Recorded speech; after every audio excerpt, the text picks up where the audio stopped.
오늘 우리에게 주신 하나님의 말씀은 에스라 4장 1절에서 10절의 말씀입니다. 저와 함께 한 절씩 교독하시겠습니다.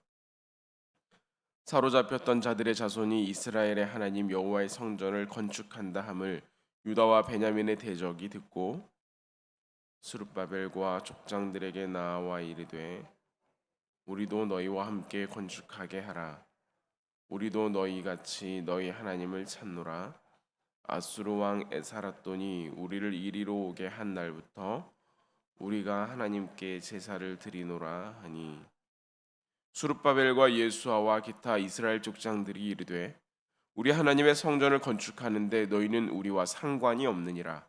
바사 왕 고레스가 우리에게 명령하신 대로 우리가 이스라엘 하나님 여호와를 위하여 홀로 건축하리라 하였더니 이로부터 그 땅 백성이 유다 백성의 손을 약하게 하여 그 건축을 방해하되 바사왕 고레스의 시대로부터 바사왕 다리오가 즉위할 때까지 관리들에게 뇌물을 주어 그 계획을 막았으며 또 아하수에로가 즉위할 때 그들이 글을 올려 유다와 예루살렘 주민을 고발하니라. 아닥사스다 때에 비슬람과 미르드닥과 다부엘과 그의 동료들이 바사왕 아닥사스다에게 글을 올렸으니 그 글은 아람 문자와 아람 방언으로 써서 진술하였더라. 르훔과 서기관 심세가 아닥사스다 왕에게 올려 예루살렘을 고발한 그 글에 방백 르훔과 서기관 심세와 그의 동료 디나 사람과 아바삿 사람과 다블레 사람과 아비세 사람과 아렉 사람과 바벨론 사람과 수산 사람과 대해 사람과 엘람 사람과 그 밖의 백성 곧 존귀한 오스나발이 사마리아 성과 유브라데 성 강 건너편 다른 땅에 옮겨둔 자들과 함께 고발한다 하였더라. 아멘. 우리는 이스라엘이라고 하는 그 땅의 역사를 어느 정도는 알고 있습니다. 하나님께서 이스라엘 백성을 애굽에서 다시 가나안으로 옮기신 후에 여러 사사들이 그것을 통치했고 그 사사들의 시대가 지난 다음에 사울 왕을 비롯하여 다윗 그리고 솔로몬으로 이어지는 이스라엘의 왕가가 그곳에서 있었습니다. 그러한 이스라엘의 가나안 땅에서의 왕가의 여정은 솔로몬이 지나고 그 아들 르호보암의 시대로부터는 북이스라엘과 남유다로 나뉘게 되었습니다. 이것이 민족이 나뉘어지는 것 같은 큰 어려움, 그러한 슬픔의 자리였지만 이것은 다시 한번 합쳐지기 위해 많은 노력과 애씀이 필요했습니다. 이들의 힘으로 이루어지는 것이 아니라 나라가 멸망하고 나서 돌아온 이후에야 그 구분을 따로 하지 않게 되는 것입니다. 그런데 그럼에도 불구하고 이 이스라엘 사람들의 마음속에는 돌아온 이들의 마음속에는 우리는 유다 족속이다 라고 하는 그러한 생각들이 있었습니다. 북이스라엘은 포로로 끌려갔던 자들이 아니기 때문에 그들은 여전히 그 자리에 머물러 살아왔던 사람들. 그래서 그들과의 무엇인가 구별점을 두는데 그 가장 깊은 곳에는 사마리아라고 하는 땅이 가지는 특수성이 있습니다. 북이스라엘이 기원전 722년에 아수르에 멸망한 이후에 아수르의 정책을 따라 여러 민족들이 그 땅 가운데 들어오게 되어 혼혈의 그러한 지역으로 바뀌게 됩니다. 아수르의 정책이 그러한데 이렇게 피가 섞이고 나면 구분함이 없이 그 나라의 정체성이 흐트러지게 만드는 그것이 아수르가 이런 나라들을 정복한 다음에 정복지에 행했던 그들의 정책이었습니다. 그런데 이것이 특별히 선민 하나님께로부터 택함받은 백성이라고 하는 정체성이 굉장히 강했던 이스라엘에게는 굉장히 치욕스러운 사건이었습니다. 어찌 내가 하나님의 백성으로 이방 민족과 합쳐질 수 있겠습니까라고 하는 그러한 마음들이 이들의 마음에 구별점을 두게 하는 것입니다. 사마리아는 좋지 않은 땅이다. 이제 그 민족은 우리의 민족이 아니다. 그것은 더러운 곳이다. 이러한 생각들이 그들의 마음 가운데 자리하게 되는 것입니다. 그들의 상황이 조금 이해되기도 하지만 한편으로는 어찌 이렇게까지 할 수 있는가라고 하는 그들이 너무 지나친 것이 아닌가라는 생각이 들기도 합니다. 나라가 멸망한 것이 그들이 원해서 그렇게 된 것도 아니고 이렇게 섞이게 된 것이 그들의 상황 가운데서 거절할 수 있었던 것도 아니고 어쩌면 그 자리에서 그저 태어난 아이들은 무슨 죄가 있는 것입니까? 그런 면에서 보면 이들에게 참 과한 행동이다 이렇게 여겨지기도 하지만 이스라엘 백성이 사마리아 땅을 구별하는 데는 그저 혼혈 여기에 모든 의미와 책임이 있는 것은 아니었습니다. 왜냐하면 그들의 족보를 올라가다 보면 그들이 존경하는 이스라엘의 가장 위대한 왕이라고 여겼던 다윗의 할머니 되는 사람이 보아스의 아내, 그러니 구스 사람 룻이라고 하는 것을 우리가 잘 알고 있지 않습니까? 성경의 룻기라고 하는 그 이름에 들어있는 그가 바로 이방 여인이었던 것 아니었습니까? 그러니까 혼혈이라고 하는 것이 이들에게 온전히 그것만으로 주는 문제점은 아니다라고 하는 것입니다. 이들이 가지고 있는 가장 큰 어려움과 문제점은 이 사마리아에 섞여버린 신앙입니다. 이방 민족들이 이 사마리아에 이주해 오면서 그들이 그저 오는 것이 아니라 그들이 본래 섬기던 신들을 그대로 가지고 들어왔습니다. 본인들이 믿던 여러 이방 민족들의 신들을 가지고 들어와서 정착하게 되고 그들과 가정을 이루게 되면서 이들의 신앙이 이런 신도 있구나. 이런 신을 믿어도 되는구나. 우리의 어머니가 이런 신을 믿으니까 내 옆집 사람이 이렇게 되니까 내 아내가 나의 남편이 이렇게 되면서 이들의 신앙이 하나님을 믿는 신앙과 이방 신을 믿는 신앙이 섞여 버리게 되는 것입니다. 이런 신도 있고 저런 신도 있고 이렇게 믿어도 이렇게 살아가고 저 신을 믿어도 이렇게 살아가고 이들의 마음 가운데 가지고 있는 이러한 신에 대한 모습들이 이 사마리아를 구별하게 되는데 왜냐하면 이스라엘이 멸망하게 된 이유가 하나님의 백성이 하나님을 예배하지 아니하고 하나님의 백성이 오직 하나님이 아닌 다른 신들을 섬기게 되는 그런 모습들 가운데 주어진 결과였습니다. 에스겔서는 이것을 아주 자세하게 풀어서 설명하는데 성전 안에서도 하나님을 예배하는 자들이 아니라 성전 동편에 단무스를 위해 예배하는 이들이 있고 성 안에서는 어느 밀실에 어느 다른 신을 위해 예배하는 이들이 가득했던 이스라엘이 멸망하고 포로로 잡혀가는 것입니다. 그런 이스라엘 민족이 포로로 잡혀갔다가 돌아오면서 우리는 하나님의 백성이다. 우리 가운데 주신 하나님의 말씀과 하나님의 은혜, 우리를 이끌어 가시는 그 하나님을 온전히 붙잡고 살아가자라고 하는 그런 생각들이 자리하고 있을 때 돌아와 보니 이 사마리아 지역은 여전히 여러 신을 섬기는 것으로 멸망했음에도 불구하고 여전히 다른 신들을 함께 겸하여 섬기고 있었던 것입니다. 이것이 유대인들이 사마리아를 구별하는 이유, 그들과 함께하는 것을 거절하는 이유입니다. 이러한 배경을 우리가 염두에 두고 오늘의 본문 가운데 들어가 함께 살펴보기 원합니다. 바벨론 왕 고레스 원년에 하나님께서는 하나님의 뜻을 따라 고레스에게 하나님의 뜻을 밝히셨고 그 고레스는 이스라엘 민족 유대 족속을 다시 가나안 땅으로 돌려보내 예루살렘 땅에 하나님의 성전을 짓게 하셨습니다. 하나님의 성전 이것을 지어가는 것은 이스라엘의 그 모든 삶의 모든 신앙의 중심의 자리에 있었습니다.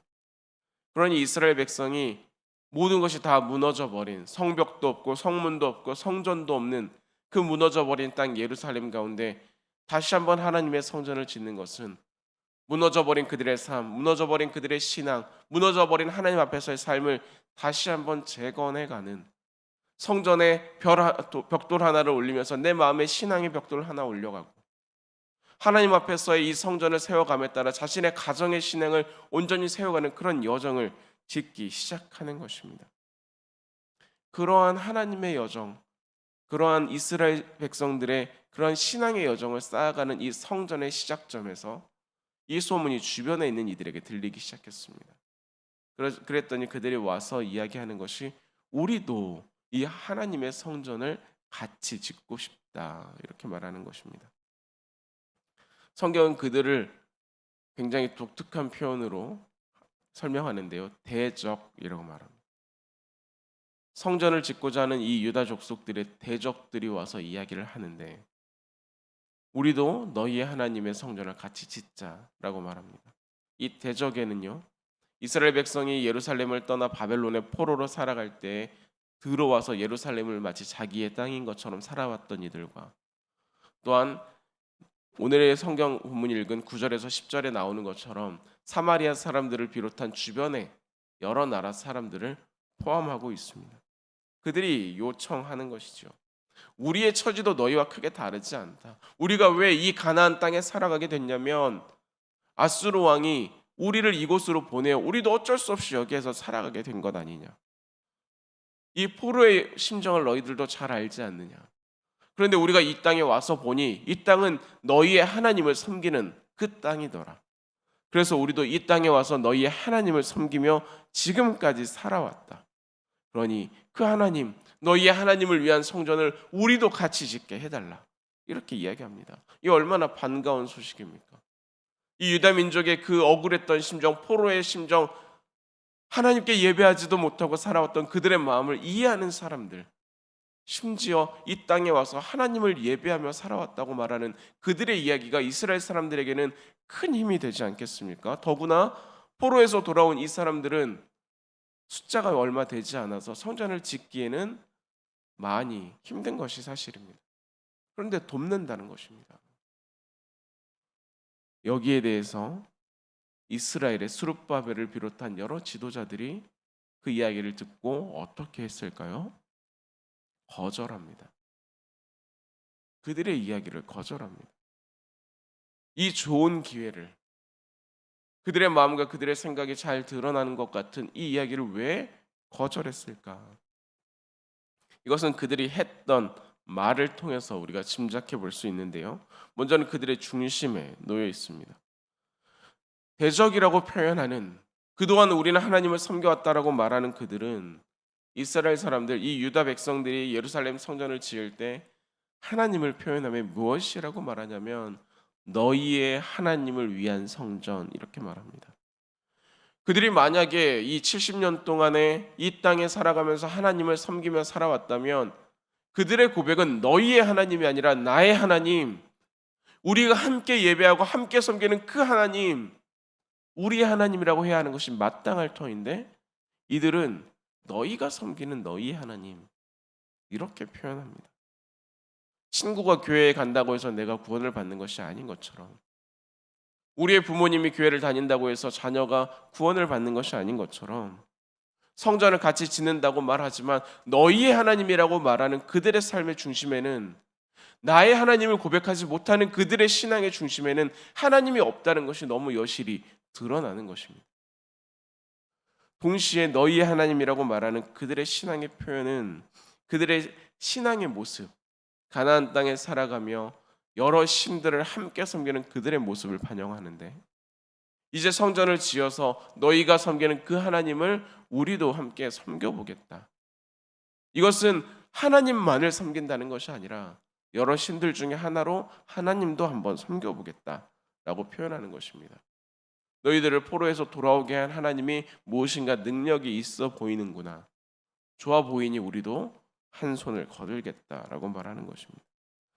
만약에 그들이 이 땅에서 우리도 하나님을 섬겨왔다라고 말하는 그들의 신앙이 온전한 것이었다면 그들은 여러 신들이 아니라 오직 하나님을 믿는 신앙, 오직 하나님께 나아가는 신앙이었어야 했습니다.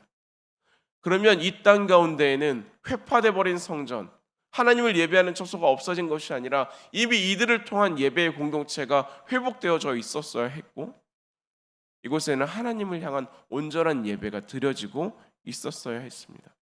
하지만 이곳은 성전은 둘째치고 예배하는 자 한 사람 찾아보기 어려운 그 땅이었습니다. 그럼에도 불구하고 이들은 우리는 하나님을 예배한다라고 이야기하는 것입니다. 우리가 이 땅에 살아왔으니, 우리가 이 성전터에 와 있으니 나도 하나님을 예배한다라고 말입니다. 이것이 올바른 것이라고 할 수 있을까요? 이 점을 볼 때 우리 역시 두 가지를 점검해야 됩니다. 나는 오직 하나님을 섬기고 있는가? 또 한 가지는 나는 온전히 하나님을 예배하는가? 이러한 이유로 스룹바벨과 이스라엘 사람들은 그 대적들, 성경의 표현으로는 또한 아함 아레츠라고 말하는데 그 땅의 백성들, 그 땅의 가치를 중심으로 살아가는 사람들, 하나님이 아니라 내가 중심이 되어 살아가는 그 사람들과의 연합을 거절했습니다. 이것은 수많은 어려움을 감수한 결정입니다. 이제 포로에서 돌아온 이 유다 백성들과 다르게 그들은 이미 오랫동안 이곳에서 터전을 잡아 살아가고 있었습니다. 한 민족으로 겨우 돌아온 이 유다 백성들과 다르게 그들은 수많은 민족들의 연합으로 강대한 수많은 사람들이 모여 있었습니다. 그들의 연합을 거절한 이것은 이제로부터 그들의 방해와 그들로부터 인한 위협을 감내해야 하는 당연한 일이 되었지요. 그들의 공격과 그들의 방해와 그들의 위협은 이 유다 족속을 두렵게 하기에 충분하다는 것입니다. 이것을 증명하듯이 4절에는 그들이 유다 백성의 손을 약하게 하여 이 성전을 건축하지 못하게 방해했다라고 이야기합니다. 게다가 이들과 관계된 여러 관리들, 이들이 그동안 살아오면서 맺어왔던 여러 관리들, 그들에게 뇌물을 주어서 성전을 건축하지 못하게 만든다라고 이야기합니다. 비록 바사왕 고레스가 이들에게 지을 수 있도록 허락을 했지만 멀리 있는 그 왕보다는 가까이 있는 실무진, 이 관리들이 이것을 막으니 이게 수월한 일이 될 수가 없습니다. 심지어는 나중에 아하수에로 왕이 즉위하게 될 때는 이 연합되는 이 민족들이 고발하는 글을 올려서 이 유다 민족의 성전을 방해하는데 이것을 24절 오늘 4장 말미에 있는 이 절에서는 성전 건축이 중단되어 버렸음을 말해주고 있습니다. 이것은 그 땅의 백성들, 하나님이 아닌 이 세상의 가치와 하나님이 아닌 자신을 중심으로 살아가는 이 땅의 백성들과 연합함을 거절하는 것. 그러니까 그리스도인이 그리스도인됨을 지키며 살아가는 것이 얼마나 어려운지를 잘 보여주고 있습니다.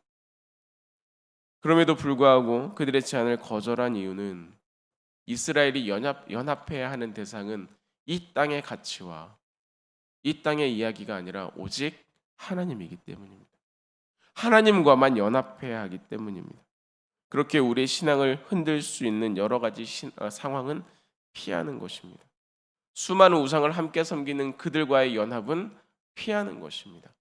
우리의 신앙 가운데 영향을 줄 수 있는 오직 하나님만을 예배하는 것에 방해가 되는 것은 피하는 것입니다. 우리가 살아가는 삶의 자리 역시 마찬가지 아니겠습니까? 이 땅의 백성들을 위협하거나 방해하며 또한 그럴듯한 이유를 들어 우리에게 연합을 요구합니다. 우리와 같이 하자. 같이 살아가는 것이 무엇이 그렇게 어려운 것이냐라고 이야기합니다. 또한 하나님에 관한 신앙, 오직 하나님만 예배하는 신앙이 아니라면 너희들에게 더 많은 이익과 유익을 줄 수도 있다고 유혹하기도 합니다. 그러나 그것이 하나님과의 관계를 어렵게 하는 것이라면, 우리의 신앙을 온전하게 세워가는 데 방해가 되는 것이라면 그것이 수많은 위협을, 수많은 방해를, 수많은 이익을 포기하는 그러한 것들이 충분히 예상되더라도 우리는 잘라내야 합니다. 우리는 그리스도인이기 때문입니다.